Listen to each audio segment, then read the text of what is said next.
dowladda Soomaaliya marnaba kama daalin sidii dalkooda dib loogu soo celin lahaa muwaadiniin oo si sharci darro ah ugu xiran meel aan dalkooda ahayn. Caydiruus Maxamed Aadan, Maxamed Iikar iyo Maxamed Axmed Wacays, saddexdan muwaadin ayaa waxay ahaayeen kalluumaysato ka jalaabanaysay xeebaha Muqdisho ayaa bartamihii sanadkii hore ku lumay badda gudaheeda kadib markii ay dabeelo ku dhufteen. wasiirka dekedaha xukuumadda federaalka Soomaaliya Maryan Aways, wasiirka maareynta musiibooyinka iyo xildhibaano ka tirsan baarlamaanka Soomaaliya ayaa ku soo dhaweeyay garoonka diyaaradaha ee magaalada Muqdisho muwaadiniintan oo Muqdisho ka soo degay maanta. nasiib wanaag sanad kadib dowladda Soomaaliya ayaa markii ay heshay xogtooda raadisay halka ay ku dambeeyeen, waxaana lagu guuleystay in laga soo sii daayo xabsi ku yaala waddanka Sri Lanka. waxa inooga sheekeeyeen xaaladii ay kala kulmeen halkaasi.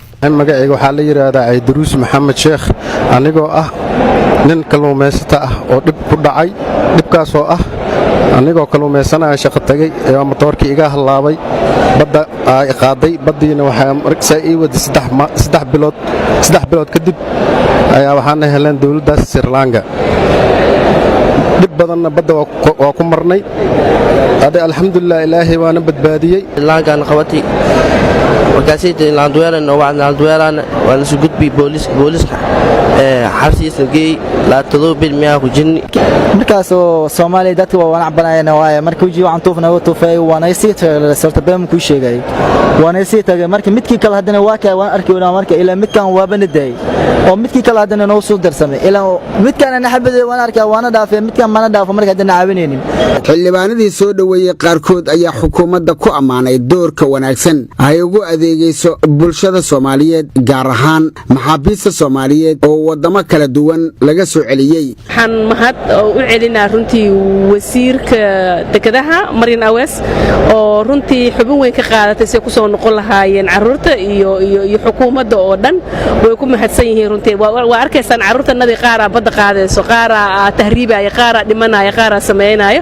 hadda saddexdii dhalinyarada arkayseen waxa ay 91 maalmood waxay ku jireen badda dhexdeeda oo ay biyo la'aan, cunto la'aan haysay. wasiiradda ayaan horta si gaar oo ayad ugu mahad celinayna oo runtii xil weyn iska saartay oo anagana xiriirinaysay dawladda maxaan ku raadaa India iyo meel kala xiriirinaysay.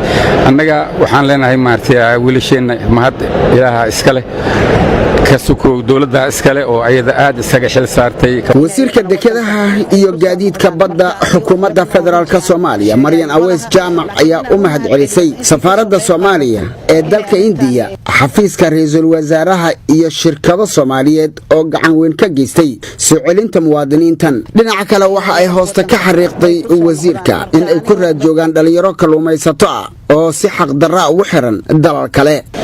kuwa kale oo iyagana ku maqan jasiiradaha kale oo Maldives sidana loo sheegay ayagana xiriirkoodan raadinayna haddii Ilaahay yiraahdo waxaan ka shaqeyn doonaa insha Allah in ayagana wadanka ay ku soo noqdaan. Muuse Cusmaan Abtow, telefishinka qaranka Soomaaliyeed, Muqdisho.